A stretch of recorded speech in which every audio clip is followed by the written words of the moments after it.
Salut les amis, et j'espère que vous allez très bien. Je suis ravi de vous retrouver pour cette nouvelle formation sur Easy Training intitulée Réussir son entretien d'embauche à l'ère du DevOps. Alors, je vais rapidement planter le décor.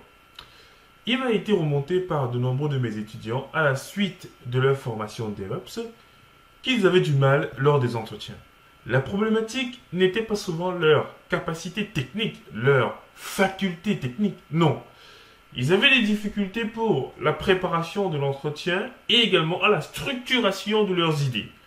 Comme dans mes formations DevOps, on voit énormément de technologies, il était question donc pour moi dans cette formation-ci de leur permettre de ressortir la bonne information pour le recruteur. Donc c'est ce qui m'a amené à faire cette formation que l'on va découvrir dans le prochain slide. Alors, dans un premier temps, je vais me présenter. Vous avez déjà l'habitude. Ma présentation n'a pas encore changé jusqu'à maintenant.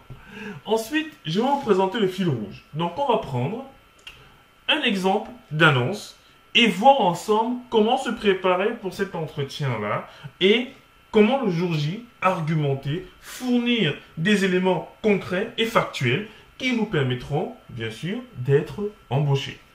Ensuite, nous allons voir les événements qui seront effectivement à notre charge pour la préparation de l'entretien, donc tout ce qui sera veille d'information sur l'entreprise. Donc, j'ai intitulé cette phase avant l'entretien. Ensuite, vous avez le jour J. Quelle est l'attitude à avoir? Comment structurer les réponses? Et bien sûr, comment se préparer également pour les questions pièges. Nous verrons ensuite les étapes que je vous conseille de suivre après l'entretien. Parce qu'il faut savoir que passer un entretien, c'est une expérience. Et comme toute expérience, il faut en tirer des leçons. Donc, dans la partie après entretien, je vous donnerai du coup quelques astuces qui me permettent, même si je ne suis pas pris, d'apprendre quand même quelque chose et d'archiver cela. Et enfin, on conclura notre formation avec quelques petits tips, quelques petites astuces pour vous montrer comment est-ce que moi je fais généralement et ce qui me permet de réussir quasiment 100% de mes entretiens. Alors, ce n'est pas du bluff ou de quoi que ce soit. Non, vraiment, je n'ai jamais raté un entretien depuis plus de 3 ans que je me suis lancé dans le DevOps. Ce n'est pas pour dire que je suis le plus brillant. Non, je sais ce que les recruteurs attendent et je sais ce que je vaux. Le problème, c'est que les gens savent souvent ce que les recruteurs attendent. Ils savent ce qu'ils veulent, mais ils n'arrivent pas à faire comprendre aux recruteurs et surtout montrer l'adéquation entre ce qu'il a eu à apprendre et ce que le recruteur souhaite. C'est ce que nous allons voir dans le cadre de cette formation. Comment structurer votre présentation afin que le recruteur soit conquis le jour de l'entretien. Bien évidemment, il n'est pas question pour vous de mentir ou de raconter des histoires. Non, on va se baser sur vos compétences afin de les mettre en avant. Et c'est pour ça que j'ai mis en place ce projet fil rouge qui nous permettra à chaque étape, donc avant l'entretien, le jour J, après l'entretien, comment est-ce que moi j'aurais fait si j'étais face à des recruteurs pour l'annonce que je vous présenterai tout à l'heure. Donc je vous dis à la vidéo suivante pour la présentation du formateur qui est moi. Alors, je vais commencer par me présenter, chers amis. Donc, qui suis-je? Je suis Diran Teffen, formateur et consultant dans le domaine du DevOps et du cloud depuis quelques années. J'ai eu à travailler comme consultant dans des sociétés de services telles que Capgemini, Sogeti, Atos, Bull et des clients finaux tels que Airbus et Enedis. Alors, le but pour moi, à chaque fois, quand j'étais en mission, c'était de proposer des stratégies, soit pour l'implémentation de la culture DevOps et également pour permettre aux équipes applicatives de pouvoir migrer leurs applications vers le cloud afin de réduire les coûts et plus se concentrer sur la plus-value pour le client final et moins sur la partie infrastructure.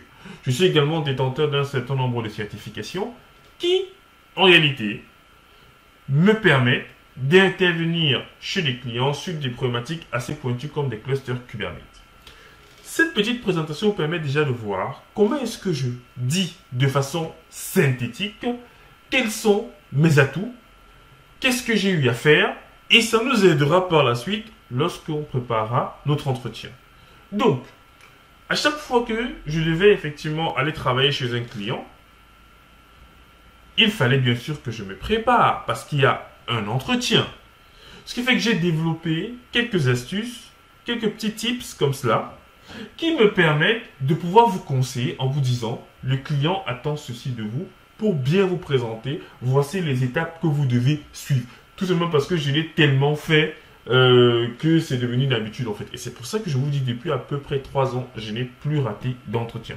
En tout cas, tant que l'entretien restait dans le cadre de mon expertise, je ne l'ai jamais raté. Donc ça fait un peu plus de 15 entretiens que j'ai passé depuis 3 ans. Alors, je ne les faisais pas toujours parce que j'étais en recherche d'emploi. Des fois, c'était pour la recherche de challenge. Donc je me dis, allez, je vais voir si je peux travailler avec ces sociétés-ci. Est-ce que leurs ingénieurs vont me challenger? Pas pour dire que je suis très fort. Non. Mais pour moi, ça me permet aussi de rester up-to-date, de savoir ce que les clients demandent en termes de technologie et me faire aussi challenger, ce qui est plutôt pas mal. Donc, je suis également fondateur d'Easy Training, la plateforme sur laquelle vous êtes en train de suivre la formation. Et c'est toujours un immense plaisir pour moi de vous entretenir sur des sujets qui me tiennent à cœur. Donc, sans plus tarder, je vais vous présenter le projet Fil Rouge qui sera en réalité le cas pratique de cette formation. Alors, nous allons donc passer à la présentation de notre projet Fil Rouge que nous allons essayer de décortiquer et d'adapter effectivement à notre contexte qui est celui du DevOps, de la mouvance CI/CD. Donc, nous n'allons pas tarder et nous allons directement nous rendre sur cette annonce. Alors, sur votre interface de formation, vous allez voir un PDF qui est tout simplement l'exportation de cette annonce-ci. C'est une annonce qui a été publiée par l'IST Group pour un poste d'ingénieur DevOps à Lyon, région Rhône-Alpes, qui est en fait la région à laquelle je suis rattaché, où je me trouve. Et nous allons parcourir cette annonce. Je l'ai trouvée très intéressante. C'est pour ça que j'ai décidé de prendre celle-là. Et je vais quand même zoomer. Je n'ai pas envie que vous ayez mal aux yeux en regardant ce que je vais présenter. Voilà. Donc, l'essentiel en 5 points. Esprit agile, vision globale, automatisation, collaboratif, engagement. Agile d'esprit, attiré par les métiers en devenir, comprenant la connexion entre les challenges techniques et les challenges business, à l'étroit, le seul monde. Alors, à l'étroit, le seul monde du développement ou de la production. Voilà. Bon, ils l'ont dit d'une certaine façon, mais c'est pas grave. Alors, prenez part à la révolution DevOps et enrichissez-vous de cette nouvelle culture rémunératrice. Alors, effectivement, il parle de culture rémunératrice. Est-ce qu'il parle en termes de finances ou alors il parle en termes de satisfaction personnelle, d'appartenir à une mouvance qui casse en fait les cloisons? Bon, là, je ne sais pas directement. Raison d'être de la fonction. Donc, mise en œuvre des processus, approche transverse et collaboration, automatisation du système de production. Ah, je sens déjà que ça me parle. Parce que comme moi, je suis très orienté technique, mais du coup, ces mots-là me parlent. Un peu moins la philosophie qui est au-dessus. Même si elle est importante. Moi, j'ai mes défauts et il ne faudrait pas avoir les mêmes que les miens. Alors, particularité également de cette formation, c'est que c'est une formation faite par quelqu'un qui vient de la tech. Nous avons l'habitude de suivre des formations faites par des RH qui ne vivent pas forcément les mêmes réalités que nous. C'est pour ça que j'ai quand même décidé, même si je ne suis pas RH, de fournir quand même mon expérience concernant les entretiens et de vous dire comment est-ce que les choses sont vues par un tech. Du coup, l'émission, vous intervenez sur la mise en place, la mise en œuvre de l'automatisation et du maintien en condition opérationnelle des chaînes d'intégration continue et déploiement continu dans un contexte de transformation agile. Donc, ils étaient sûrement dans un monde soit monolithique, soit trop rigide. Et ils ont envie de passer à la flexibilité, donc à l'agilité qu'offre le mouvement DevOps. Très bien. Vos principales activités seront de garantir l'exploitation et la fiabilité des applications, prendre en charge la réalisation des user stories d'exploitation. Ok. Donc ça veut dire que c'est un poste très orienté opérationnel. Maintien en conditions opérationnelles. Veillez au respect des bonnes pratiques par les devs. Donc ça veut dire qu'on sera effectivement amené à travers les équipes dev. Alors, moi j'ai aussi choisi ça parce que je suis à la base Ops. Donc du coup, j'aime bien travailler avec les devs et les aider pour leur monter en compétences dans la migration de leurs applications. Piloter la fourniture des environnements et du maintien dans le temps, dans le respect des processus et procédures. Alors, autre partie qui m'intéresse, c'est là où on parle des technos.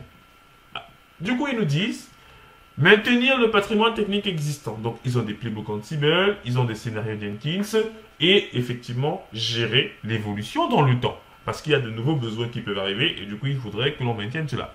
Mise en place de l'automatisation via Ansible au travers de l'usine logicielle ou encore UL. Donc, ils ont un ensemble de processus automatisés qui se basent sur Ansible et peut-être même qu'ils ont des rôles Ansible. Donc, ça veut dire que le jour-là, du coup, de l'entretien, je poserai ces questions-là. Accompagner les développeurs dans leur opération des déploiements et les exploitants en cas de difficulté dans la mise en production. Donc, pas de souci. Il est question d'aider effectivement ces différents corps de métier-là à déployer leur application dans la mouvance DevOps. Compléter les procédures de tests automatiques. Donc, ça veut dire qu'il y a des tests qui sont déjà faits de façon automatique et maintenant, il est question de les compléter. Peut-être les compléter au niveau infrastructure. Donc, imaginons, je veux par exemple tester mon application Java, mais le développeur, qu'est-ce qu'il fait souvent? C'est qu'il les automatise sur sa machine. Mais sauf que quand on fait des tests d'intégration, il faut travailler sur un environnement vierge. C'est pour ça que l'opérationnel peut mettre en place un certain nombre de playbooks qui vont déployer des stacks qui vont accueillir l'application à tester et donc valider les tests. C'est pour ça que des fois les opérationnels sont intéressants dans ce travail d'intégration continue, parce qu'ils seront capables de déployer à la volée des infrastructures de tests et les supprimer par la suite. Et ne plus simplement se fier aux tests locaux des développeurs, qui des fois ne représentent pas ce qu'il y aura en production. Participer au projet de migration dans le cloud, ça veut dire qu'ils envisagent de partir effectivement vers des solutions cloud dans le but sûrement d'optimiser les coûts et d'être focus sur leur cœur de métier qui est possiblement le développement d'applications. Ok, participer au run. Donc le run, c'est maintenir en condition opérationnelle, s'assurer que le système fonctionne dans un état nominal qui aurait été prédéfini par les équipes Ops et aussi par le client final dans certains cas. Donc, compétences citées, synthèse générale des niveaux de compétences, développement d'applications niveau 3, intégration des composants niveau 4, testing, etc. Alors, moi je ne sais pas quelle est leur référence ici, hein. Compétences méthodologiques, utiles, donc les normes utiles, les bonnes pratiques. Compétences techniques fortes, compétences sur Ansible, ça veut dire qu'ils automatisent vraiment beaucoup avec Ansible. Très bonne maîtrise des outils Git, Jenkins, Nexus, Sonar, Rundeck. Solide connaissance sur Linux, ça veut dire qu'ils utilisent sûrement tout ce qui est Debian, CentOS et pourquoi pas Red Hat.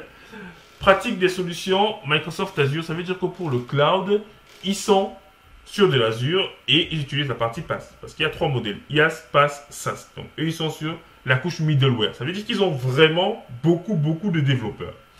Compétences personnelles, agilité d'esprit, donc être prêt à accepter des changements, être prêt aussi à accepter la critique. Leadership, pouvoir aider les gens, pouvoir soutenir une équipe, pouvoir piloter certaines choses. Attitude structurante, il faut être vraiment organisé dans ce qu'on fait. Quête du mieux, donc toujours rechercher, on va dire, l'excellence.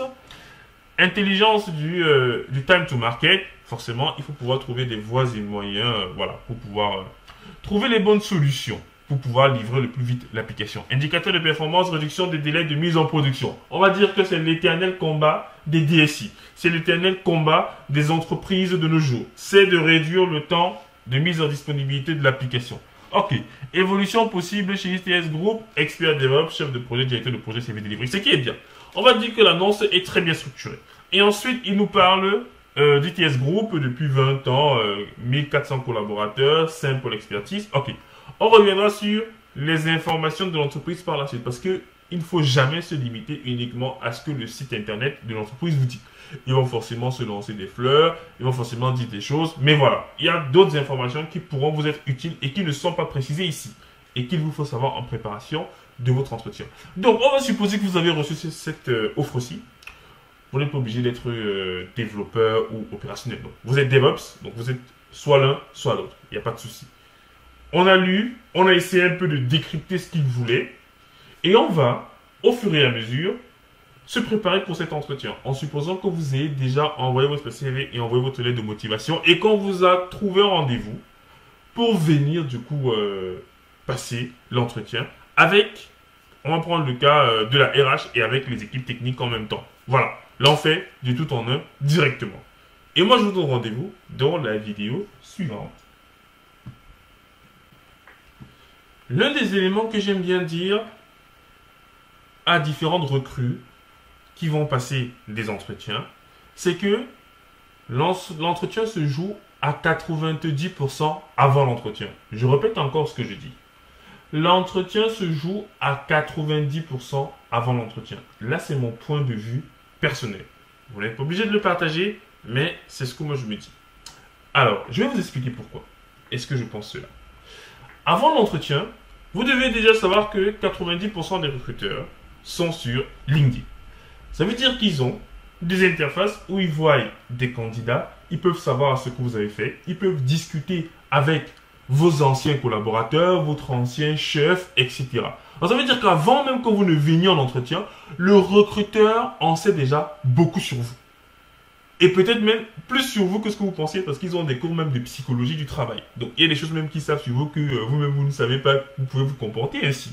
Donc, avant l'entretien, vous devez avoir à l'esprit que votre recruteur a déjà récolté un certain nombre d'informations sur vous et qui sait exactement les questions qu'il va vous poser par rapport à cela. Il ne dira peut-être pas que sur votre profil LinkedIn, il y a ça d'écrit. Non. Il vous posera des questions pour être sûr qu'il y a une cohérence entre ce que vous avez mis dans le CV, ce qu'il y a sur LinkedIn et ce que d'éventuelles personnes lui auraient dit. Alors, certaines RH discutent avec les proches des candidats. Donc, quand je parle de proches, je parle là d'anciens chefs ou de collaborateurs après l'entretien. Il faut savoir qu'il y a aussi de nombreuses personnes qui vont d'abord se renseigner. Moi, il m'est arrivé de discuter avec des RH qui ont vu sur LinkedIn que des candidats me connaissaient. Et du coup, ils sont venus me demander, oui, qu'est-ce que vous pensez de celui-là, etc., etc., etc. Donc, les RH sont extrêmement actifs sur LinkedIn et vous devez donc prendre cela en compte pour pouvoir avoir un profil attrayant. Mais nous reviendrons sur la partie rendre son profil attrayant. Je voulais juste que vous ayez en fait à l'esprit que les RH sont maintenant nombreuses sur LinkedIn et utilisent des outils spécialisés sur LinkedIn pour avoir des informations détaillées sur des candidats. Et que si vous sortez du lot sur LinkedIn, c'est une très très bonne chose. Alors, votre branding. Il est important de savoir que ce n'est pas 10 jours avant votre entretien que vous allez commencer à peaufiner vos différents comptes, voilà, mettre à jour votre profil LinkedIn, écrire des articles, faire des choses comme ça. Non. Il faudrait que constamment vous vous mettiez en avant. Nous sommes dans une époque de démonstration. Si vous restez dans votre coin et vous dites oui, je suis le plus brillant du monde et vous restez dans votre coin, en fait, vous n'irez pas très loin dans notre monde de démonstration. C'est pour cette raison que j'encourage tous mes apprenants à avoir différents comptes pour faire leur branding. C'est-à-dire pour se mettre en avant. Pour mettre en avant ce qu'ils savent faire. Alors, j'ai énuméré ici quelques éléments que vous pouvez prendre en compte pour améliorer votre branding et votre visibilité sur Internet. Vous avez par exemple YouTube.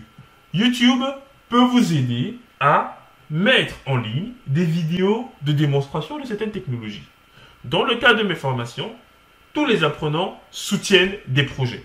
Donc, ils présentent des projets que moi j'ai donnés et ensuite je publie sur YouTube.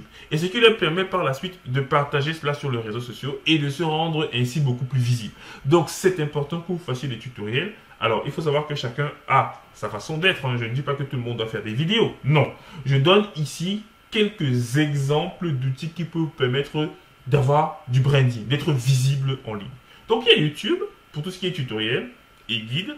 Vous avez votre compte LinkedIn couplé à LinkedIn Blog pour pouvoir poster du coup des articles constamment, parler de nouveautés sur des technologies qui vous intéressent. Moi par exemple, et je vous montrais tout à l'heure, je parle beaucoup de Docker, je parle beaucoup de Kubernetes, j'écris plein de tutoriels, ce genre de choses, je les mets en ligne.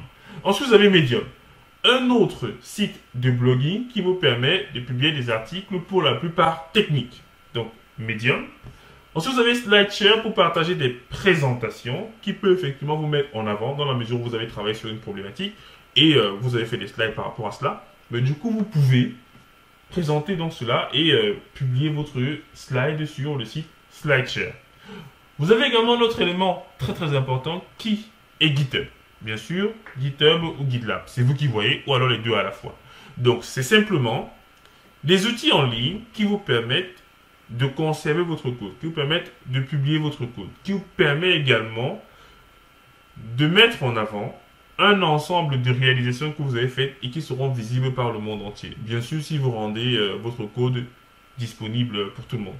Donc, qu'est-ce que ça signifie? Ça signifie que je travaille sur un projet d'envergure et je décide de publier mon travail et de travailler de façon collaborative avec un certain nombre de personnes. Mais du coup, il me faut un compte GitHub ou GitLab parce que c'est les deux les plus utilisés. Et c'est dans ce sens que sur mon CV par exemple, ou même sur mon compte LinkedIn, je vais mettre le lien vers mon GitHub qui présentera mes réalisations. Et c'est encore mieux dans la mesure où le recruteur, on va dire, avec un aspect un peu plus technique, qui regarde en fait votre repository, il va dire attention, ce gars c'est un bon. Parce que il n'y a aucune preuve d'après moi qui serait plus pertinente que du code que vous avez écrit et dont on voit et dont on va dire quoi, on comprend la pertinence. Et c'est la même chose avec GitLab. Ensuite, vous avez Stack Overflow. Stack Overflow, c'est un site internet qui permet de répondre à des questions, des bugs, des choses comme ça. Si vous avez aussi un compte Stack Overflow où vous répondez à des questions de la communauté sur plein de sujets, ça peut être du cloud, ça peut être du Ansible, ça peut être du Puppet, vraiment sur presque tous les sujets de l'informatique, ce serait bien. Parce que vous avez du coup des étoiles qu'on vous donne, vous avez un certain nombre de récompenses, de reconnaissance, je préfère le dire ici, sur Stack Overflow. Et vous avez également Slack. Alors, moi j'ai mis Slack ici pour parler de l'aspect communautaire. Si vous faites partie de communautés, par exemple, la communauté OpenStack, la communauté de développeurs AWS, la communauté Kubernetes, la communauté Docker, c'est une bonne chose. Ça veut dire que vous vous tenez au courant des évolutions et surtout, vous aidez également des personnes qui rencontrent des difficultés. C'est une très bonne chose. Donc votre branding est très important. Ce n'est pas à 10 jours de l'entretien que vous allez mettre en place votre branding. Non. C'est un travail qui va vous demander du temps et de l'assiduité. Bien évidemment, quand je parle d'assiduité, je parle de discipline. Moi, par exemple, je poste un élément sur LinkedIn par jour, chaque matin. Je poste un et quand j'ai la possibilité, j'en poste un deuxième à 15 heures. Donc un premier à 10 heures et un deuxième à 15 heures. Et ensuite, sur YouTube, je publie une vidéo chaque jour de tutoriel. Moi, c'est ce que je fais. Maintenant, vous pouvez être plus à l'aise peut-être sur Medium, peut-être en montrant juste votre code sur GitHub, sur SlideShare, c'est à vous de voir. Mais il faut que vous soyez actif pour être même repéré par les recruteurs et surtout que des gens vous approchent par rapport à vos compétences et qu'ils soient déjà convaincus à un minima de ce que vous êtes capable de faire. Donc, travaillez votre branding, les amis, c'est très important. Vous pouvez être timide et ne pas vouloir apparaître à l'écran ou même ne pas vouloir parler. Vous avez les articles, donc faites-le. Quand je dis que j'ai réussi 100% de mes entretiens, en tout cas à peu près 100% de mes entretiens, c'est principalement parce que les recruteurs étaient déjà convaincus avant même que j'arrive. C'est en fait ça. C'est quelque chose qui me demande du temps, du travail et d'être à jour, d'être connecté sur les blogs, de discuter avec plein de gens. Voilà. Et aussi d'aider les gens dans la communauté de développeurs de tel ou tel outil. C'est très important.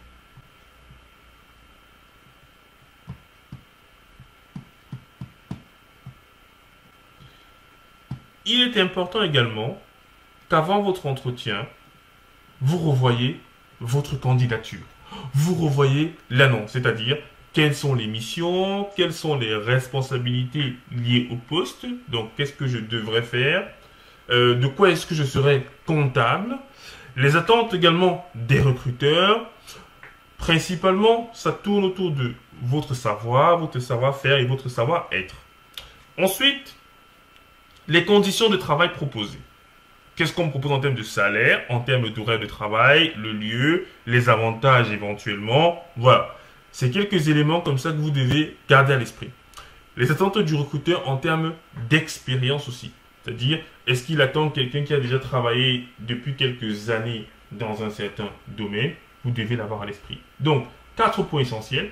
Quand vous regardez à nouveau votre candidature, mettez un accent sur les missions, les responsabilités liées à votre poste, les attentes du recruteur envers vous, les conditions de travail. Est-ce que ça vous arrange? Parce qu'il y a des choses que vous pouvez peut-être laisser passer au niveau, je sais pas moi, des horaires, mais que vous ne laisserez pas passer au niveau du salaire. Donc, notez déjà cela parce que ça peut constituer des éléments bloquants et que vous allez évoquer lors de votre entretien. Donc, avant l'entretien, revoir sa candidature, notamment ce que vous aviez également mis dans votre lettre de motivation et dans votre CV à ce moment-là. Parce que comme on le dit, avoir un CV pour chaque offre, c'est une bonne chose. Ça permet de le raccourcir au maximum et d'aller à l'essentiel.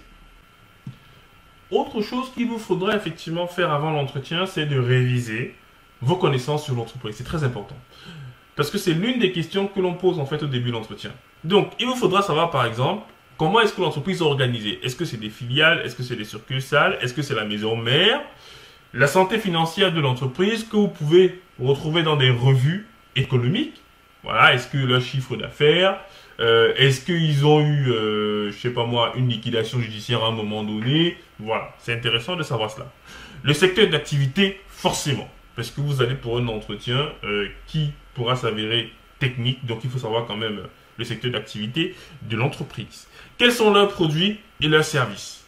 Qu'est-ce qu'ils vendent à des clients finaux? Parce que c'est ça qui rapporte de l'argent du coup. Donc si vous ne savez pas ce qui rapporte de l'argent à l'entreprise, vous n'aurez peut-être pas les bonnes priorités quand vous serez embauché. Il faudrait savoir ce qui est prioritaire et donc savoir quels sont leurs produits et leurs services afin de mieux argumenter et structurer votre discours en fonction de cela. Ensuite, savoir son positionnement sur le marché. Quels sont ses concurrents, quelles sont ses faiblesses. Il faudrait que vous sachiez cela. Que vous cherchez même un diagramme des forces, faiblesses, avantages. Bref, vous voyez un peu de quoi est-ce que je suis en train de vouloir parler.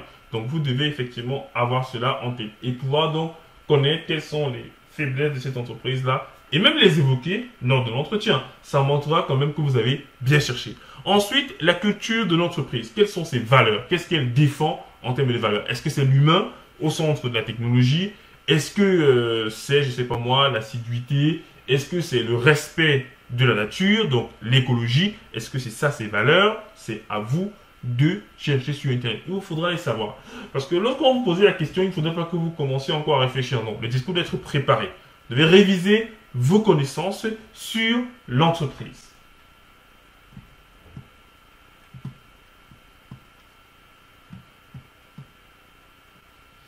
Élément également très important. Vous devez absolument vous renseigner sur son ou ses interlocuteurs ou interlocutrices. Extrêmement important. Parce que là où les personnes qui seront en face de vous ont forcément un background. Un background qui peut être RH ou un background qui peut être purement technique. Donc, en consultant généralement leur profil LinkedIn, vous saurez un peu quel est leur niveau technique. Vous pourrez également vous chercher quelques points d'accroche. Parce qu'il faut savoir qu'à compétences égales, au niveau des candidatures, c'est souvent le capital sympathie qui joue. Donc, se trouver des points communs, des relations communes en disant par exemple que voilà, on était, par exemple, vous connaissez telle personne, j'ai travaillé avec lui, on a travaillé sur telle problématique, c'est une bonne chose. Ou encore, vous trouvez des points d'affinité en termes de background académique. Est-ce que vous venez de la même école? C'est important. Et si vous avez des relations en commun, rien ne vous empêche de contacter cette relation que vous avez en commun en lui posant des questions sur la personnalité du recruteur. Vous pouvez le faire en disant oui, j'ai entretien tel jour avec telle personne et je pense qu'il sera même ravi de vous donner des informations sur la personne. En disant que oui, la personne est assez colérique, donc si c'est que la personne élève le ton, il faut pas mal prendre. La personne est directe, la personne ne sait pas rire, la personne est froide. Voilà. Plus vous pouvez obtenir des informations, mieux ce sera. Ça permettra aussi de créer un lien.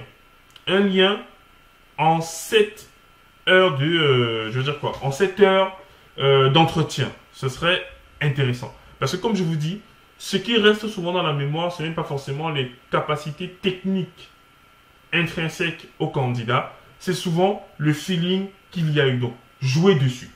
Est-ce qu'il a travaillé dans une société que je connais? Il a fait des chaînes d'intégration continue. Est-ce qu'il aime bien Jenkins? Est-ce qu'il a un blog? Est-ce qu'il a un GitHub? Je vais un peu voir ce qu'il a l'habitude de produire en termes de technologie. Et lors de l'entretien, du coup, je vais parler de ces technologies-là. Je vais dire que oui, comme vous également, j'ai vu sur votre profil GitHub, vous avez travaillé sur tel projet, je suis également contributeur dessus, je fais même partie de la communauté. Montrez que vous vous intéressez à l'entreprise, mais aussi à la personne qui est en face de vous dans la mesure où c'est un tech. Généralement, la RH, bon, on va dire quoi? On s'attache de la sympathie avec elle, principalement sur notre bonne humeur et sur notre façon de structurer ce qu'on dit.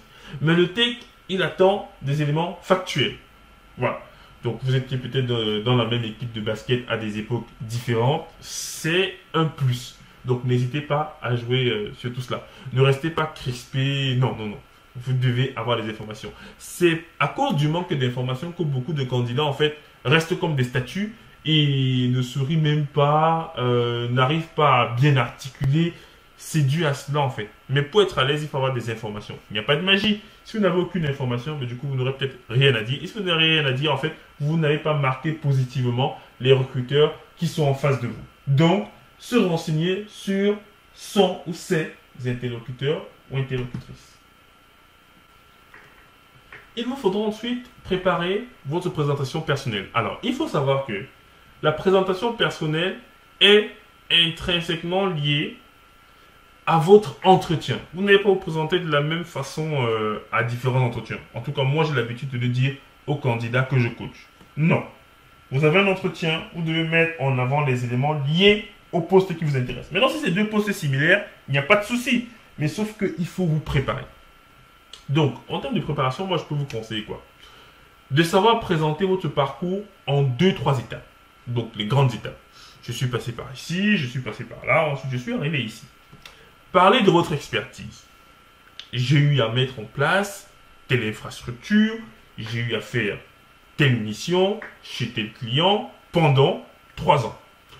Organisez votre expertise par domaine de techno. Ça, c'est ce que moi j'aime bien rajouter.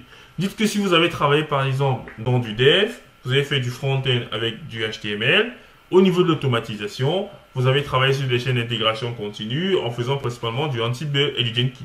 Au niveau de l'orchestration, vous avez travaillé avec Kubernetes, l'administration système et réseau. Vous avez fait ça. Au niveau du cloud, vous avez fait ceci. Donc, c'est bien d'organiser vos expertises en fait en domaine et dans chaque domaine y mettre quelques technologies.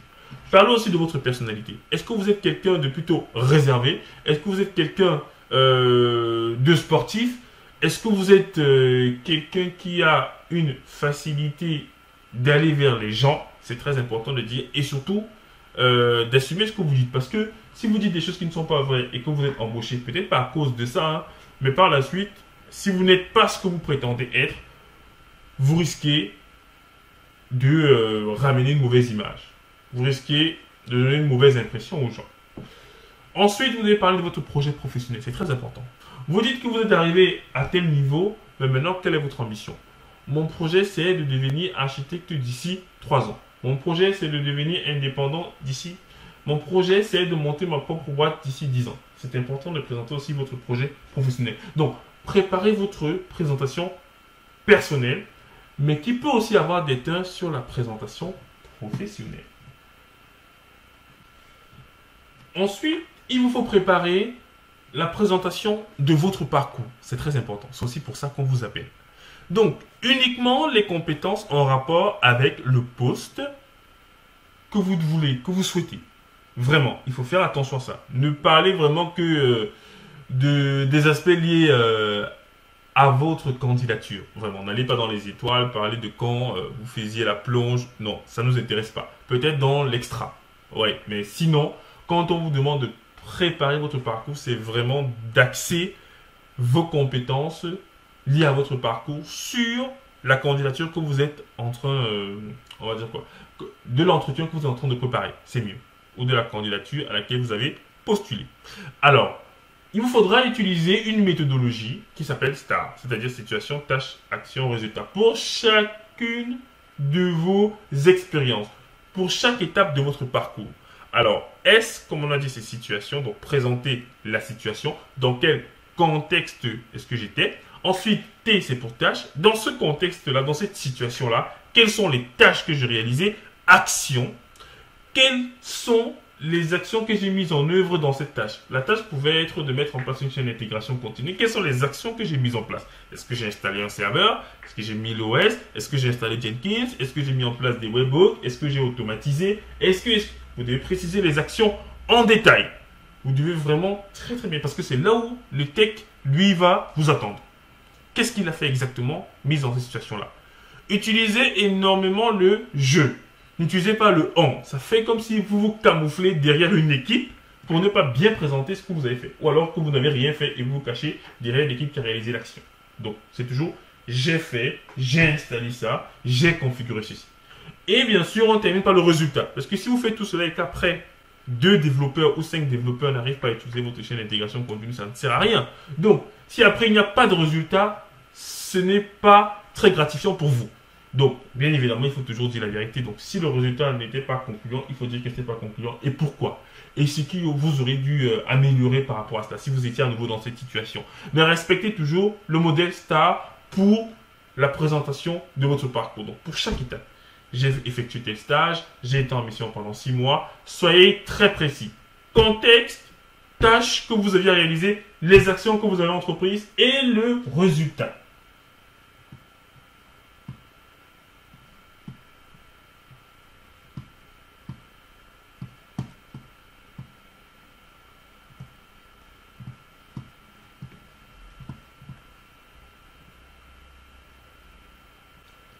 Toujours en préparation de l'entretien, je ne le dirai jamais assez, préparez des réponses aux questions déstabilisantes. Vous savez déjà quelles sont ces questions parce qu'elles sont connues et on arrive quand même encore à piéger certains candidats. Non, ce n'est pas acceptable. Voilà les 10 questions pièges, comme on aime les dire, mais je préfère dire en bon français déstabilisantes, auxquelles vous devez vous préparer. Quels sont selon vous vos principaux défauts et qualités? Qu'avez-vous fait depuis votre dernier emploi? Etc. etc. Je vous laisserai lire. Mais en règle générale, pour chaque défaut, vous devez décrire les mesures que vous avez mises en place pour y remédier. Parce que personne n'est parfait. Mais sauf qu'il ne faudrait pas rester dans cet état de défaut. Ne critiquez pas votre employeur. Attention, parce qu'on pose souvent la question, qu'est-ce qui a fait en sorte que vous démissionniez ou qu'est-ce qui vous a posé des difficultés dans votre précédent emploi et qui a fait en sorte que vous vous séparez de votre précédent employeur. Ne critiquez pas. Sinon, votre vis-à-vis risque de croire que vous allez faire la même chose pour l'entreprise en fait et que vous êtes un dénigreur d'entreprise et que vous n'avez pas une certaine retenue et vous n'arrivez pas à gérer vos émotions. Non, ne critiquez pas votre précédent employeur. Ne rentrez pas dans certains détails confidentiels parce qu'il y en a qui vont dire j'étais à 30K, j'étais à 40K, ils ont refusé de m'augmenter. Non, restez superficiel. Il n'y avait pas vraiment d'évolution professionnelle par rapport à la mission dans laquelle j'étais. C'est tout. Vous voyez? Ou alors, les missions qu'on me proposait ne correspondaient pas à ce que j'attendais. Voilà. Vous n'avez pas besoin de dire que j'étais chez le client tel et il n'a pas voulu me donner telle mission. Non. Restez courtois, poli et votre vis-à-vis saura que même s'ils ont des difficultés, les problèmes avec vous, n'irez pas répandre sur les réseaux sociaux que voilà, c'est pas une bonne entreprise, on m'a envoyé chez un client, ils n'ont pas accepté de m'exfiltrer et tout. Non. Donc, restez toujours extrêmement courtois et poli parce que c'est des questions qu'on vous pose, mais en réalité, il y a un double sens. C'est-à-dire, comment est-ce que vous allez réagir à ces questions lorsqu'on vous posera cela après que vous soyez passé chez nous, si jamais on vous embauche? Donc, n'oubliez pas cela. Et les questions qui seront liées à vous, oui, mais aussi des questions qui seront liées à votre précédent employeur. Donc, prenez toujours des gants. Et vraiment, vous pouvez regarder des réponses sur Internet, sur YouTube, vous avez plein de gens qui ont de très très bonnes réponses par rapport à cela. Dans le monde de la prestation, généralement, quand on nous présente, donc une ESN nous présente, je suis un client, en fait, ce n'est pas les questions que le client va souvent nous poser parce que le client est souvent plus là pour la technique. Mais quand vous essayez d'être embauché dans une ESN, forcément, ils vont vous poser ce genre de questions. Ça, c'est sûr. Donc, préparez-vous en conséquence. Vous n'avez pas le droit de ne pas être prêt sur ce genre de questions. Donc, préparez-vous en conséquence par rapport à cela. Donc, 8e point, préparez les réponses aux questions déstabilisantes. Autre élément très très important avant l'entretien, et ce sera le dernier, préparer ses réalisations. Alors, que vous soyez tout juste diplômé de l'école, ou alors que vous ayez quelques années d'expérience, vous avez forcément réalisé des choses. Et c'est pour cette raison qu'au début, je parlais de branding. Donc, en préparation de l'entretien, commencez déjà à cataloguer, à cartographier l'ensemble des projets sur lesquels vous avez travaillé. S'il y a des vidéos de démos, préparez-les. S'il y a le code disponible sur GitHub, préparez-les. S'il y a des articles, parce que lors de l'entretien, vous allez toujours à ce moment-là. Vous allez tout présenter. Et c'est bien d'avoir des éléments concrets à l'appui. Parce que lorsqu'on va vous dire, oui, monsieur, je vois que vous avez travaillé sur Ansible, vous dites, effectivement, j'ai travaillé sur Ansible dans le cadre d'un projet qui consistait à automatiser le déploiement de l'application sur AWS. Et mon code source se trouve à cette adresse-ci que vous pouvez retrouver. J'ai utilisé la notion de rôle pour faire cela et tout et tout et tout. Et vous vous arrêtez. Vous dites, c'était effectivement pour éclaircir votre lanterne par rapport à ce sujet. Et je vous laisse évoluer dans les questions que vous allez me poser. Donc effectivement, il faudrait que vous soyez proactif. On parle, vous dites que vous l'avez fait et vous justifiez, les amis. Vous justifiez ce que vous avez fait. Donc, après avoir présenté vos expériences, dites toujours qu'effectivement, il y a tel site qui est là, à telle adresse, pour que vous puissiez consulter un certain nombre de choses. La démonstration avait été enregistrée et tout. Et comme je le disais tout à l'heure, dans le cas des formations DevOps que je donne, toutes les soutenances de mes apprenants sont enregistrées et ensuite on publie sur YouTube. Ce qui fait que eux, par la suite, ils partagent sur leurs différents réseaux sociaux et principalement sur LinkedIn. Et donc sur LinkedIn, les recruteurs voient déjà ce qu'ils savent faire et tout. Donc ça les rassure quant à la capacité, quant à la qualité du candidat qui sera en face d'eux.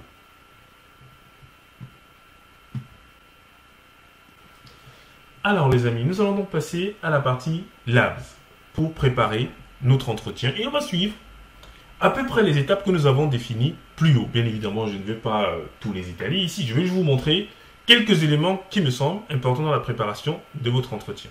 Alors, je vais commencer par le branding qui me tient à cœur. Je vais déjà, dans un premier temps, vous montrer mon compte du coup LinkedIn. Voilà.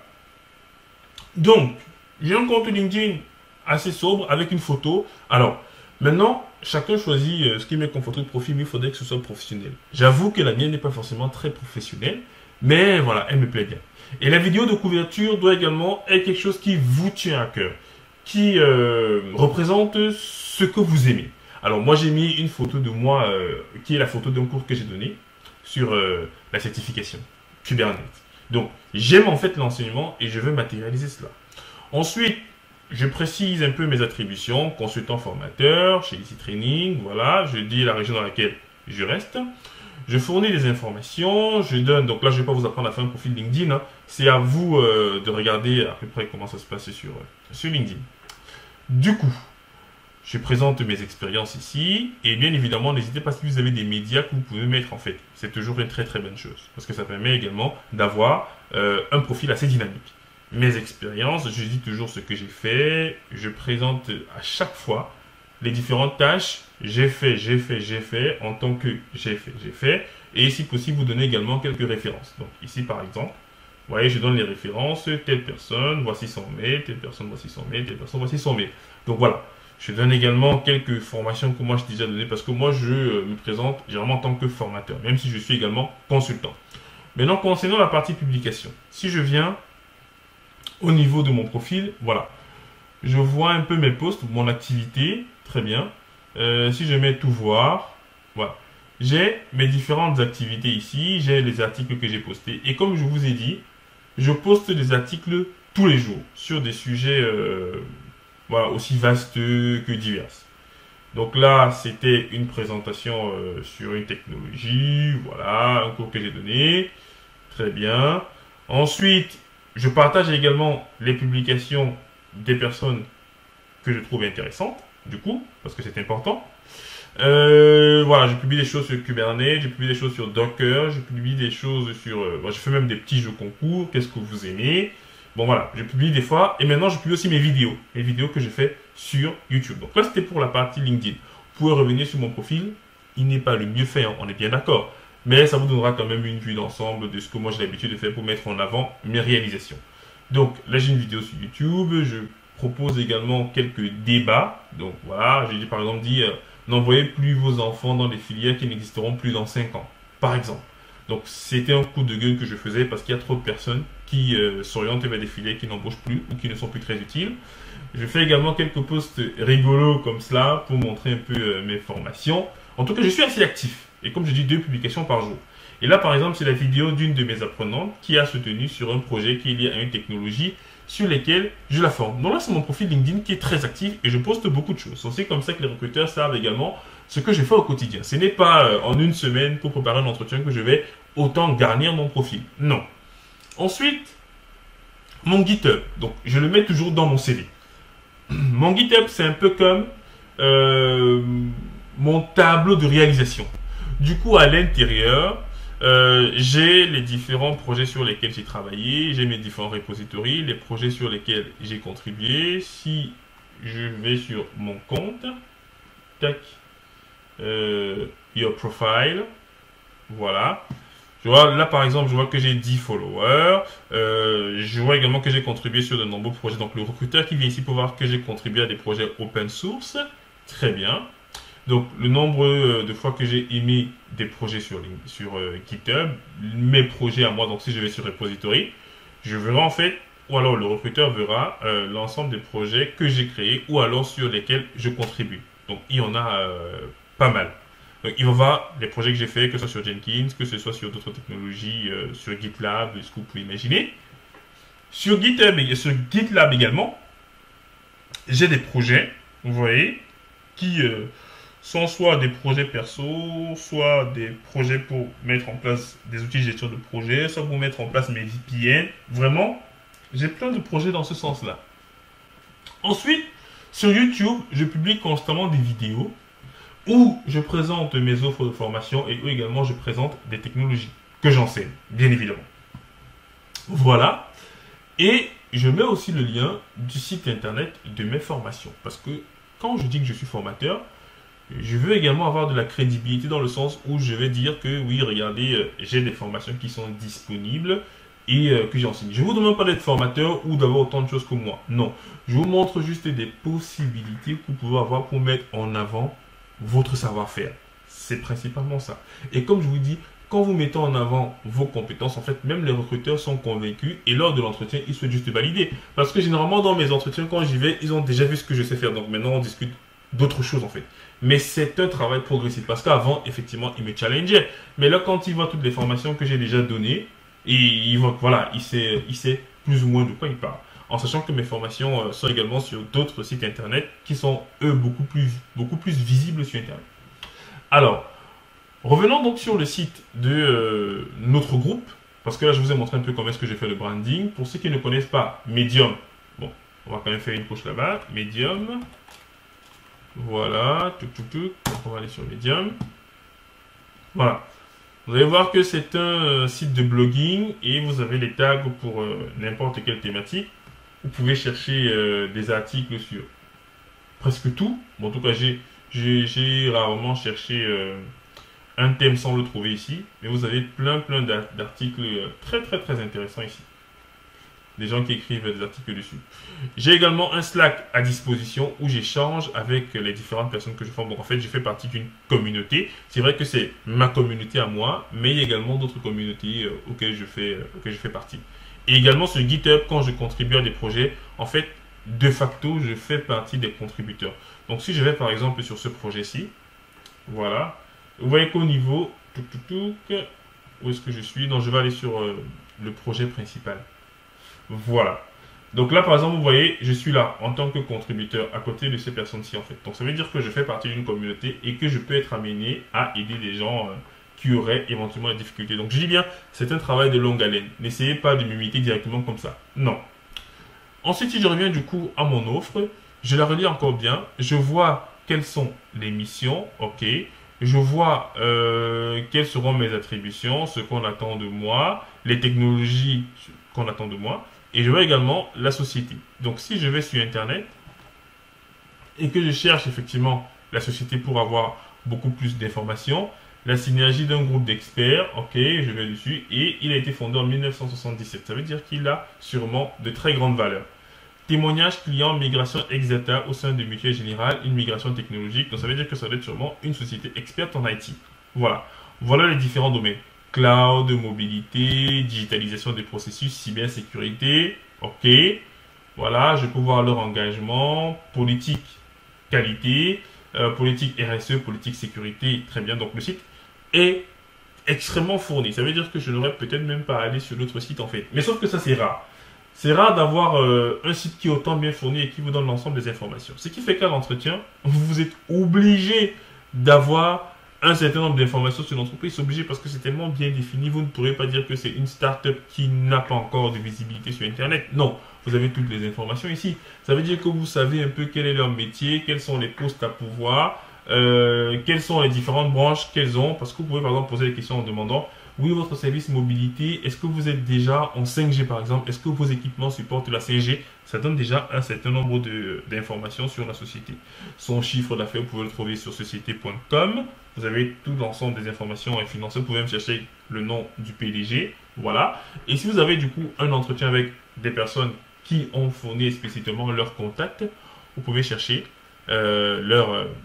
on va dire leur nom ici sur LinkedIn et voir un peu ce que les personnes ont déjà réalisé en termes de qualité technique. Voilà, ça peut être intéressant de voir ce que les personnes ont déjà eu à faire par le passé, quelles étaient leurs précédentes boîtes, quelles étaient leurs universités. Donc voilà, c'est quand même très très fourni.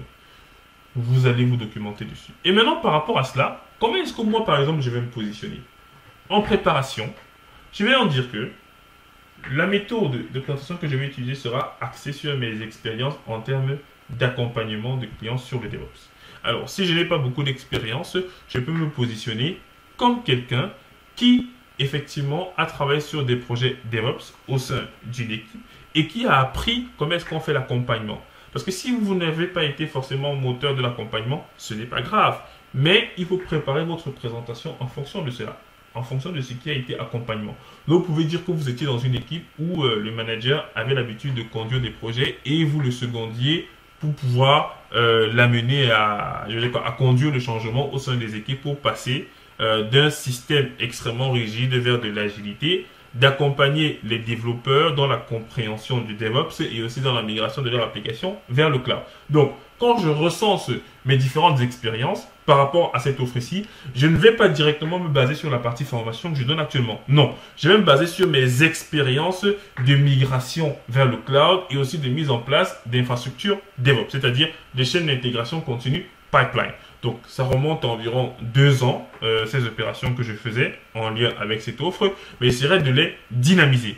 Et pour la partie formation que je donne actuellement, je dirais que je gère une équipe de formateurs, donc ce qui fait déjà du management, et j'ai également la capacité de transmettre mon savoir. Ça veut dire qu'en termes de suivi des équipes développeurs, je sais effectivement comment expliquer à des développeurs les problématiques d'actualité que sont le DevOps et le cloud. Je pourrais également leur expliquer comment est-ce que les opérationnels réfléchissent et aussi à eux comment optimiser leur phase d'intégration continue.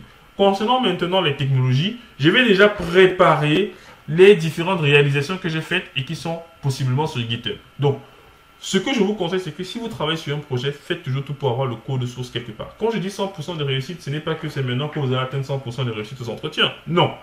C'est un travail de longue haleine. Il faut prouver ce que vous savez faire. Vous n'allez pas simplement venir raconter des choses et d'autres candidats viennent raconter les mêmes choses. C'est celui qui prouvera qu'il l'a fait et qu'il était fort d'initiative dans ses précédentes expériences qui gagnera le poste. À part si vous êtes seul à postuler et auquel cas, du coup, on vous prendra quand même.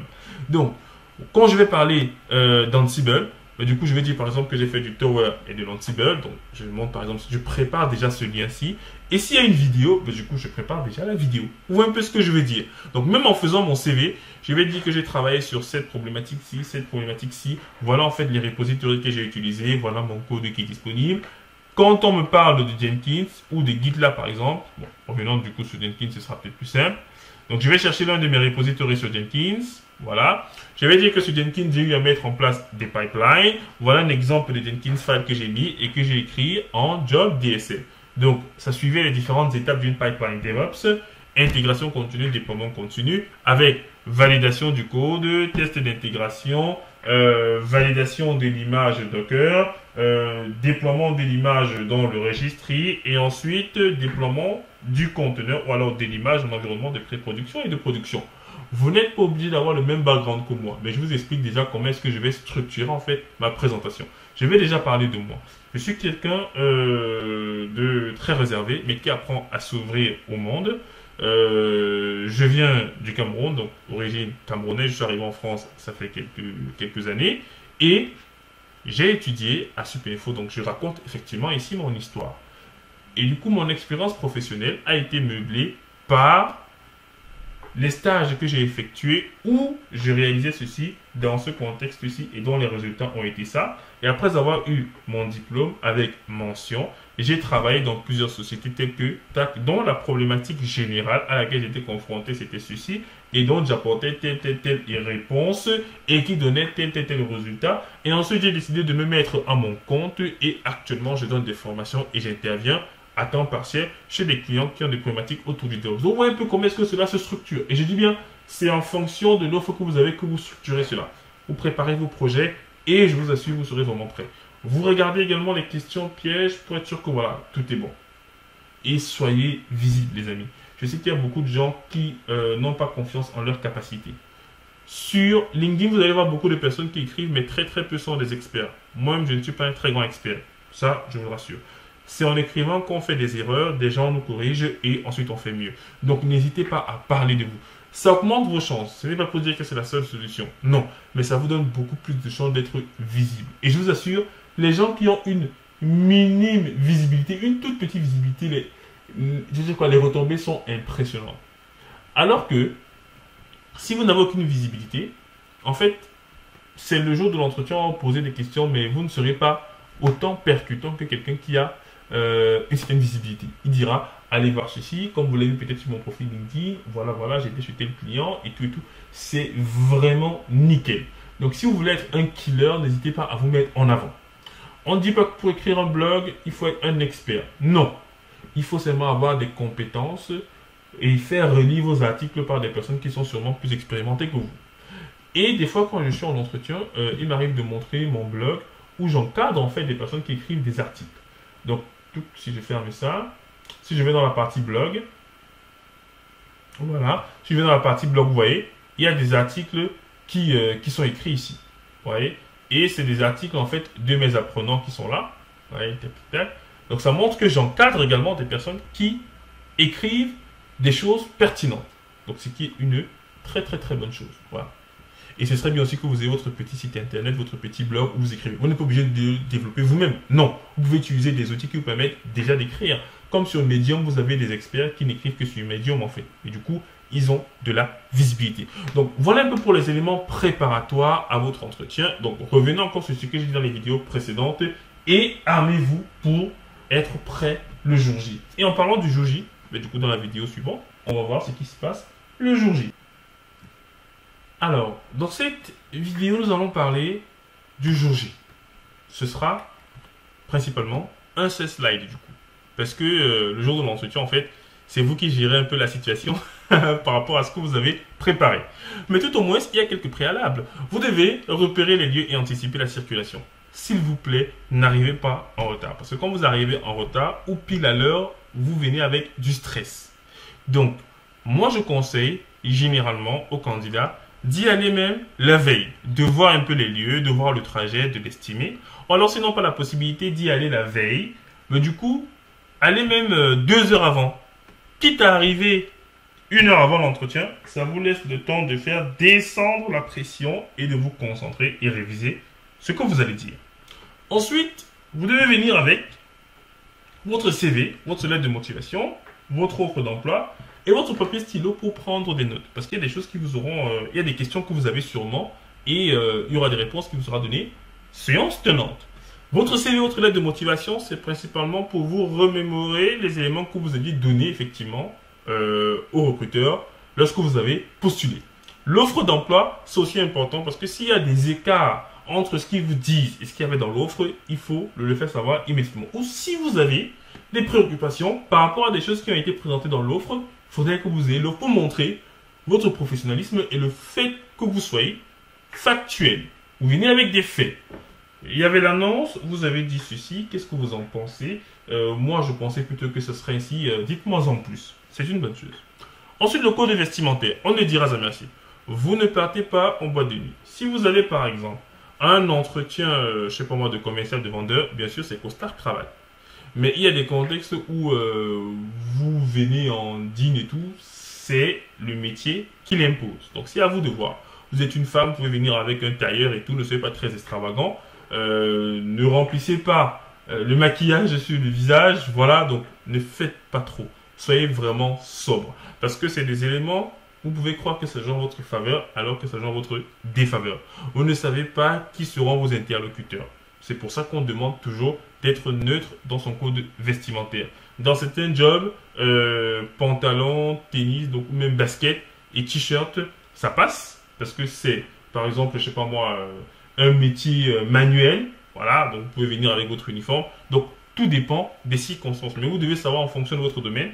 Et dans ce qui me concerne, et je pense pour une majorité des personnes qui vont regarder cette vidéo, c'est les informaticiens. Donc on sait qu'au niveau des informaticiens, on ne met pas trop l'œil sur la partie respo avec costard, cravate et tout. Non, être décontracté, ça suffit. Si vous avez un pantalon jean, une paire de tennis qui fait quand même assez monsieur, assez grande personne, et une chemise, ça passe. Moi, il m'est arrivé de partir en entretien avec un t-shirt, un jean et une paire. Donc voilà, c'est à vous de voir. Donc prenez simplement quelque chose, je pense, de décontracté. Dans notre métier, on est décontracté parce qu'on n'est pas forcément en face du client final quand on travaille. On est généralement dans des bureaux qui peuvent être fermés et un peu renfermés sur nous-mêmes.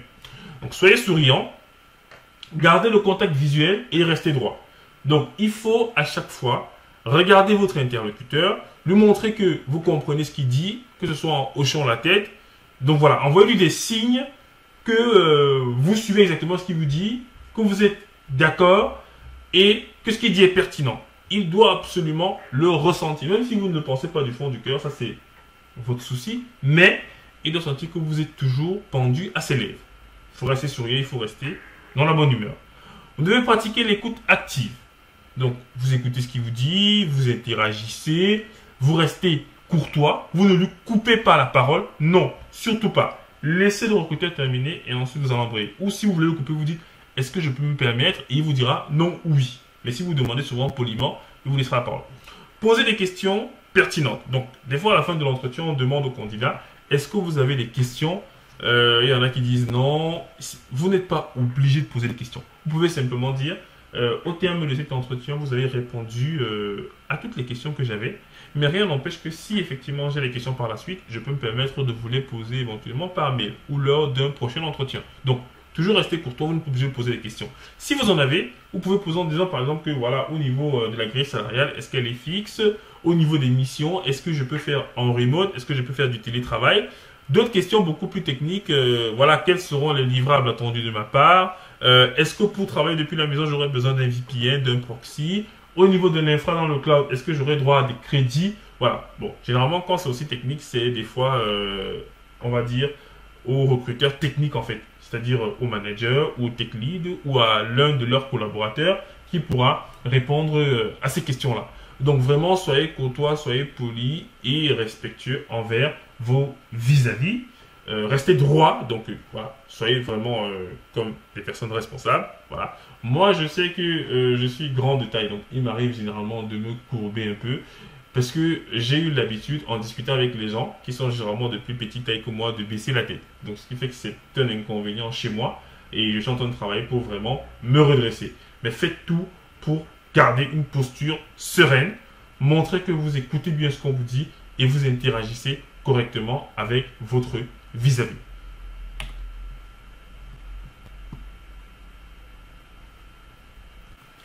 Donc comme je vous disais, le jour J, c'est le jour tant attendu. Et c'est ce jour-là que je vais me réveiller donc de très très bonne heure. Généralement, je ne me connecte même pas de la journée sur Internet. Parce que j'évite absolument d'être perturbé par des messages, des mauvaises nouvelles. Vraiment, essayer d'être dans un état stable. Vraiment, pour cette matinée-là, essayez d'être dans un état assez confiant. Donc voilà, si vous avez l'habitude de faire du sport, ce serait une bonne chose pour vous décontracter un peu parce que on est souvent en stress. Donc voilà, préparez-vous à l'avance, regardez bien où la structure se trouve. Donc comme je vous l'ai montré sur l'offre, on constate bien que c'est une entreprise qui se trouve à Lyon, tout au moins l'un de ces... Voilà, parce que là je crois que c'est à Paris, mais là où il y a l'offre, donc ne vous trompez pas et vous partez à Paris. Donc voilà, vous devez bien regarder l'endroit où il y a l'offre parce qu'il demande dans le Rhône-Alpes. Donc vous devez bien regarder que c'est l'agence de Lyon et chercher du coup l'agence de Lyon. Voilà, simplement, et vous allez déjà regarder en avance. Donc Moi, par exemple, ma préparation, lorsque j'arrive, je m'installe, donc 30 minutes avant, je regarde, donc j'essaie un peu de marcher parce que dans les entreprises, vous allez voir, ils ont souvent des pancartes avec leur cœur de métier, les informations les plus utiles sur l'entreprise et également des événements. Et des fois, je vais regarder sur ces pancartes-là les événements qui sont à venir, s'il y a des meet-ups, s'il y a des... Voilà, je regarde, ça me donne également beaucoup plus de matière. Et dans le cadre, par exemple, de cet entretien-là, comme je vous ai dit, j'ai préparé mes différents projets, j'ai préparé ma façon de me présenter avec les arguments concrets. Et lors de l'entretien, quand je vais présenter mes différentes expériences, je mettrai en avant ce que j'ai publié, que ce soit sur YouTube, que ce soit sur LinkedIn, que ce soit sur mon GitHub ou mon GitLab. Je mettrai cela en avant. Et je mettrai également en avant l'accompagnement que j'ai eu à faire. Je disais que j'étais dans une équipe de 10 personnes. Il fallait que j'accompagne le changement. Il fallait. Et comme je dis, vous n'êtes pas obligé d'avoir la même expérience que moi. Basez-vous sur ce que vous avez fait et essayez de faire la corrélation. En tout cas, si vous avez postulé à cette offre, ça veut dire que vous avez un minima ce qui est demandé. Si ce n'est que la capacité technique que vous avez, mettez l'accent dessus en disant que vous êtes prêt à apprendre au niveau de l'aspect managériel et leadership. C'est naturel. Et c'est à eux maintenant de faire à peser sur la balance avec les différents candidats et dire que oui, lui, il est prêt à apprendre, il a une bonne capacité technique, il a réalisé des projets, même si c'est des petits projets, n'hésitez pas à en parler. Dans le cadre de mes formations, dans le cadre de tel projet qui m'a été donné par telle entreprise, je vais faire ça. Même si c'est des projets légers, essayez de leur donner de l'envergure en montrant un peu ce que vous avez compris. Voilà. Et moi, il m'arrive même dans certains cas, sur des technos que je ne connais pas, de faire déjà des petits labs à la maison et de publier le code sur GitHub. Et lorsque j'arrive à l'entretien, je dis que oui, j'ai vu que vous travaillez sur telle technologie, j'ai essayé de faire quelques maquettes, vous pouvez le consulter sur ça. Et ils voient. Et je vous dis, ça rassure l'entreprise quant à votre agilité et surtout à votre ouverture d'esprit. Ça veut dire que vous acceptez en fait, que l'on puisse vous apprendre de nouvelles choses. Il y a par exemple l'entretien pour mon alternance quand j'étais encore en 4e année à Supinfo sans bien sûr faire de publicité. J'avais un entretien sur OpenStack dans une société très connue qui est aussi une ESN. Du coup, ils travaillaient sur OpenStack. Or, moi, j'avais jamais travaillé sur OpenStack. Donc, 2 jours avant l'entretien, j'ai pris les tutoriels, j'ai mis en place un OpenStack, je l'ai déployé, je l'ai utilisé, j'ai pris quelques notes dessus et j'avais même des questions à poser aux recruteurs et des propositions même à savoir. Parce que lors de l'entretien, j'ai dit, oui, j'ai vu que dans votre offre, vous demandiez qu'il y ait tel service, mais est-ce que vous pensez aussi à déployer tel autre service? Donc, c'est vraiment un échange. Et à chaque fois qu'ils vont sentir que vous êtes impliqué dans ce poste-là, impliqué même dans la compréhension de ce que fait l'entreprise, ça va être intéressant. Mais comme je vous dis, vous pouvez croire que voilà, je vais très loin. Mais non, c'est le niveau auquel je souhaite que vous atteignez en fait. Ce qui fait que moi, à un certain moment donné, quand en fait en entretien, c'était une balade, bien sûr. Mes entretiens étaient toujours liés au DevOps. Je n'avais jamais un entretien qui n'est pas dans mon domaine d'expertise, c'est sûr. Et quand c'est dans mon domaine d'expertise, même s'il y a 50 candidats, les amis, je les bats tous. Alors, je les bats tous, pas parce que je suis le plus fort techniquement, parce que techniquement, je pense qu'il y a toujours quelqu'un de meilleur que nous. Ça, c'est sûr. Mais il faut jouer sur d'autres aspects. Vous devez travailler votre façon de vous exprimer. Vous devez avoir de bonnes intonations. Vous devez être courtois, un peu comme je parle là. Parce que lorsque je fais des formations, vous remarquez, c'est assez agréable à suivre. Et c'est la même chose. Il ne faut pas que vous ayez un regard fuyant. Même lorsque je fais mes vidéos, je regarde l'écran en face, je fais des gestes. Donc n'hésitez pas à être expressif, parce que plus vous êtes expressif, mieux c'est. Et vous devez savoir également que 90% du langage est non-verbal. Ça veut dire que votre posture, votre façon de bouger, votre façon de regarder les gens, c'est important. Maintenant, au niveau de votre langage verbal, comme je le disais, il faut avoir une certaine courtoisie. Pour moi, la gentillesse, c'est la meilleure des choses. Être courtois. Oui, est-ce que je peux reprendre la parole? Oui, est-ce que je peux poser une question? Oui, est-ce que c'est de la politesse, c'est les bonnes pratiques. Maintenant, il faut maintenant travailler votre prestance, c'est-à-dire votre capacité à pouvoir transmettre un message à des gens. Lors de l'entretien, j'aime des fois expliquer des concepts. Je dis par exemple que lorsque j'enseigne cette notion-là à mes étudiants, je dis ceci. Lorsque je fais cela, je fais ceci. Donc, c'est bien d'expliciter à chaque fois. Et suivez toujours la méthode STAR. Situation, tâche, action, résultat. Présentez vraiment tout. On vous dit, est-ce que vous avez travaillé sur Ansible? Oui, j'avais travaillé sur Ansible dans le cadre de cette mission-ci où il était question de mettre en place ceci. Et j'ai réalisé l'écriture du playbook, l'écriture du rôle, le déploiement de Tower. Et ensuite, ça nous a permis du coup de réduire notre temps de passage en production de 5 minutes, de 10 minutes. Parler aussi de résultats. Donc, votre façon d'argumenter, si vous avez des arguments et que vous ne savez pas comment les transmettre, ça pose un problème. Et pour cela, je vous conseille de lire le livre de Dale Carnegie qui s'appelle Comment parler en public. C'est très très intéressant. Et ça va vous permettre effectivement de savoir comment articuler. Et aussi le livre Comment se faire des amis. Et comment vous vendre, je vous conseille de lire le livre Vendeur de celui qui a fait le livre Le Loup de Wall Street. Je ne me rappelle plus très bien de son nom, mais voilà. Essayez de regarder Le Loup de Wall Street. C'est vraiment très bien pour savoir comment se vendre. Parce qu'en réalité, vous partez, vous vendez aux recruteurs. Donc, ils doivent absolument saisir ce que vous dites. S'ils ont du mal à vous entendre, à vous comprendre, ça va être difficile qu'ils vous recrutent. C'est pour cette raison que moi qui suis étranger, donc avec un accent que je tiens du coup de mon pays, au début c'était difficile. Je parlais avec mon accent camerounais et les recruteurs me disaient à chaque fois, vous pouvez répéter, vous pouvez répéter, vous pouvez répéter. En fait, ce n'est pas aux recruteurs de faire des efforts.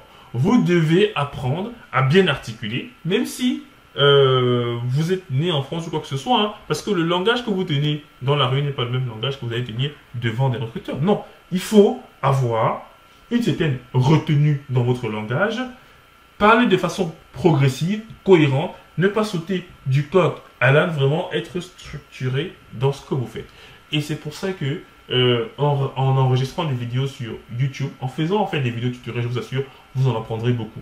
Vous n'êtes pas obligé de publier sur YouTube. Enregistrez-vous plusieurs fois et écoutez-vous. C'est la meilleure façon d'apprendre. C'est au bout de centaines de vidéos que j'ai enregistrées, que j'ai appris du coup à articuler, que j'ai appris à prendre du temps, à expliquer, à retenir mon souffle et à avoir des intonations qui permettent à la personne qui est en face de moi ou même à distance de bien saisir ce que je suis en train de dire. C'est vrai que ça demande de l'effort. Des fois, j'ai mal à la gorge. Des fois, bon, c'est juste 32 minutes d'entretien ou une heure d'entretien. Ça ne va pas vous tuer. Et après, ça devient une habitude. Donc, voilà ce que vous devez faire le jour J. Maintenant, après avoir terminé du coup votre entretien, il y a ce qu'on appelle l'après-entretien. Et c'est ce que nous allons voir dans la vidéo qui suit. Nous allons maintenant passer à notre avant-dernière section qui est l'après-entretien. Donc, qu'est-ce qui se passe quand vous avez terminé votre entretien, vous êtes rentré à la maison? Il faut savoir que c'est une étape également qui est très déterminante dans votre candidature et même dans le suivi de cette candidature-là. Et c'est ce que nous allons voir maintenant. Alors, ce que moi j'ai l'habitude de faire et même de construire, c'est de rédiger un compte rendu. Vous devez absolument savoir que tout entretien doit être une expérience qui vous permet de progresser et d'apprendre des choses.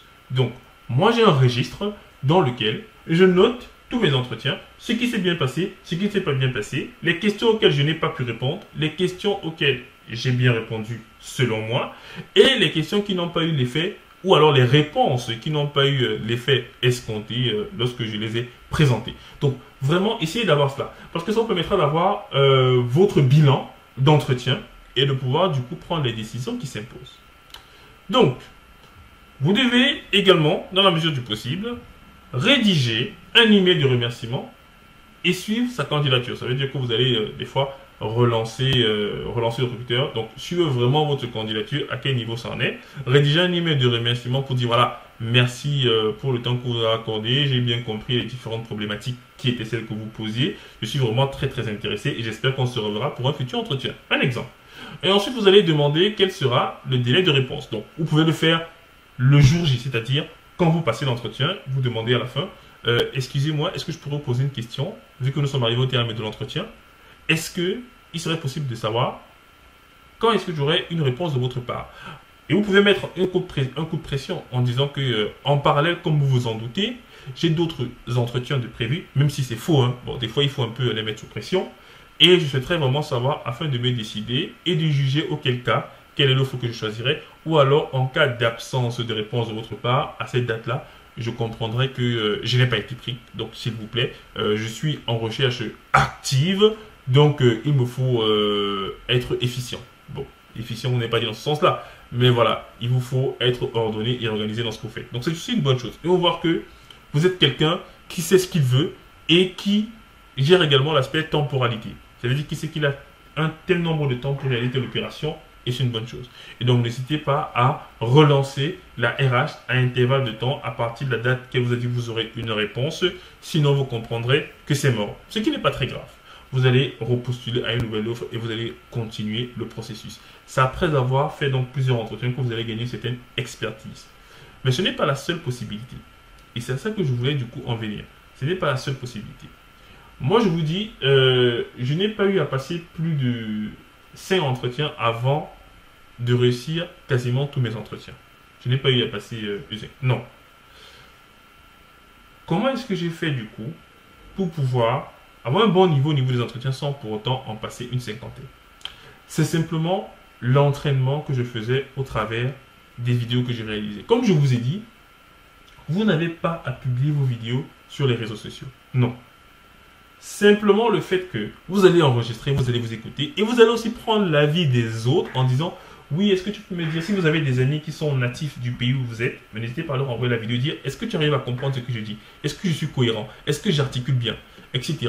Ça vous permettra de gagner déjà même 200 séances sur lesquelles vous aurez planché à passer des entretiens. En fait, ça vous fera énormément gagner du temps. Donc moi, à chaque fois que j'enregistre une nouvelle formation, je m'améliore. J'apprends des choses parce que les gens regardent mes vidéos et ils me font des retours. N'ayez pas honte. On ne n'est pas expert, on le devient. Donc apprenez petit à petit et vous serez de plus en plus capable de faire des entretiens impressionnants. Des fois, quand j'arrive dans un entretien, en fait, on oublie même des fois l'entretien. Hein. On parle d'autre chose parce qu'il sait que déjà au niveau technique, c'est bon. Il a vu la façon dont je m'exprime. Il est assez confiant. Il faut même mettre le recruteur en confiance. Et je vais donc vous montrer dans la partie Labs comment est-ce que j'entrevois l'email que vous pouvez envoyer au recruteur. Dans ce dernier Labs, les amis, nous allons voir un exemple d'email après entretien que vous pouvez envoyer aux personnes qui ont participé à votre candidature, ont assisté à votre entretien. Je préfère le dire ainsi. Donc, je vous remercie pour le temps que vous m'avez accordé en entretien, pour les informations complémentaires que vous m'avez données sur le poste. J'ai bien compris que la mission principale sera de mettre en œuvre de l'automatisation et du maintien en condition opérationnelle des chaînes d'intégration continue dans un contexte d'agilité. Un aspect de ma mission qui a particulièrement attiré mon attention est l'accompagnement des développeurs dans leur préparation au déploiement de leur application qui peut souvent se révéler un point névralgique dans le processus DevOps et de migration vers le cloud. Je vous confirme mon intérêt pour cette mission et reste à votre disposition pour toute information que vous jugerez complémentaire dont vous aurez besoin. Voilà. Donc, là, je vous montre un exemple que je peux envoyer en relation avec ce que je vais faire. Ce qui est important dans votre message après entretien, c'est de montrer que vous avez bien compris la problématique, surtout après l'échange. Parce qu'il faut qu'ils sentent que l'entretien vous a apporté quelque chose et que ça a permis d'enlever certains nuages de fumée qui vous empêchaient de bien saisir ce qu'on attendait de vous. Donc, il faut bien le leur faire savoir qu'après l'entretien, vous avez bien saisi. Les remercier pour le temps qu'ils vous ont accordé et surtout, leur dire que vous voyez déjà, vous touchez du bout du doigt ce qu'il faut faire. C'est pour ça que dans ma lettre ici, j'ai rajouté que l'un des aspects qui m'a le plus marqué, c'est ça. Et je sais que ça peut causer des problèmes comme ceci. Et c'est intéressant parce qu'ils comprennent que oui, vous avez saisi ce qu'ils voulaient. Et vous entrevoyez même déjà des difficultés qui pourraient être rencontrées. Et bien sûr, vous allez développer comme ça des modèles de mail après entretien. Mais vraiment, pour être totalement transparent avec vous, étant donné qu'en informatique, il y a tellement d'offres. En fait, des fois, les gens ne pensent même pas à faire ce suivi d'après candidature, je vous assure. Moi, personnellement, je ne l'ai jamais fait en fait. C'est quand j'ai décidé de faire cette formation que je me suis dit, tout le monde n'a pas les mêmes chances et il serait intéressant que les gens suivent les bonnes pratiques. Même si moi, je ne suis pas cette pratique-là, mais je juge qu'elle est quand même intéressante. Et peut-être que lors de mes prochains entretiens, je m'y mettrai. Mais c'est aussi parce qu'en informatique, on a tellement de propositions que des fois, voilà, dès qu'on dit non ici, on dit oui là-bas et tout. Et vous pouvez vous retrouver où tout le monde vous dit oui alors que vous n'avez même pas fait de suivi de candidature. Alors, dans d'autres domaines, c'est plus compliqué. Parce que là, ils sont peut-être 500 pour 20 postes dans toute la région. Donc là, il faut vraiment se démarquer et montrer qu'on est vraiment très attaché au poste. C'est pour ça que je vous montre ici également des aspects assez généralistes de comment procéder. Donc voilà un peu ce que je voulais vous montrer dans la partie Labs 3 après entretien. Vous avez votre carnet où vous notez tous vos entretiens, à quel niveau ça en est, et vous faites un check-up chaque mois de savoir quels sont les entretiens qui sont bien passés et tous les entretiens à venir. Vraiment, soyez très organisés et utilisez les outils de productivité pour ne rien oublier de faire. Et moi, je vous dis à la vidéo suivante. Alors les amis, toutes les bonnes choses ont une fin. En tout cas, j'espère que c'était une très très bonne chose. Alors, en tout cas, je le verrai dans vos commentaires et dans la notation que vous donnerez à cette formation.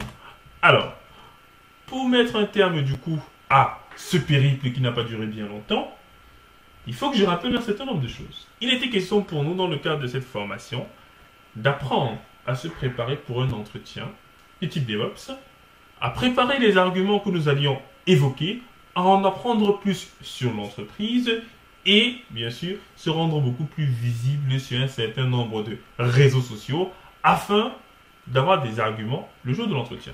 On a également vu comment se comporter le jour de l'entretien, parler avec une voix assurée, assumée, avoir un certain langage verbal et non verbal aussi, approprié, bien sûr tenue vestimentaire qui doit correspondre au métier sur lequel vous avez postulé. Vous avez également vu les étapes à suivre, même après l'entretien. Alors, vous devez toujours garder à l'esprit que, peu importe votre capacité à vous présenter, si vous n'avez pas les capacités demandées, alors on ne vous prendra pas. Il n'y a pas de magie. C'est pour ça que, au niveau de la conclusion, j'ai mis une potion. Il n'y a pas de potion magique, les amis. Non, c'est du travail. Si vous tombez sur une offre où vous avez l'ensemble des capacités qui sont demandées, ou même une partie, parce que des fois l'ensemble c'est presque impossible. Des fois les recruteurs mettent tout simplement ce qui leur passe par la tête, alors qu'il n'y a que deux choses apparemment qui sont très utiles. Donc il vous faudra avoir un minimum de capacités relativement aux autres personnes qui vont également postuler. Parce qu'il ne faut pas se mentir. S'il y a de très bons profils, ben, ils les prendront. Mais ce qui est sûr, c'est que vous devez toujours garder la structure que je vous ai donnée. Ça vous donnera le maximum de chances possibles. Je dis bien le maximum. Et je suis convaincu que si vous rajoutez au processus que je vous ai donné votre capacité technique, votre expertise, alors le résultat sera flamboyant. Et quand vous voyez ce scientifique qui va bientôt verser quelques gouttes dans ces bocaux-là, peut-être ça va exploser. Ce sera sûrement comme votre entretien. Il sera explosif. Donc, suivez le canevas, la méthodologie, la méthode STAR, soyez factuel, rendez-vous visible, travaillez sur des projets, il faut savoir se présenter, il faut savoir articuler, être un bon orateur, c'est un plus, et gagner de l'expérience. Sur ce fut un plaisir de vous avoir dans cette formation, c'est toujours un plaisir en tout cas, et je vous invite à revenir très prochainement sur notre plateforme EasyTraining et apprendre de nouvelles choses. Laissez-nous le maximum d'avis pour que nous puissions améliorer encore plus cette formation qui en réalité est dédiée au DevOps, mais qui peut s'appliquer également à vous. Parce que la seule différence, c'est que j'ai parlé de beaucoup de choses, de beaucoup de technologies qui sont liées au DevOps parce que c'est ce que je forme. Mais tout au moins, toute personne venant d'autres domaines trouvera son compte. Et je vous dis à très bientôt les amis. C'était Diran Tafen au bout du micro.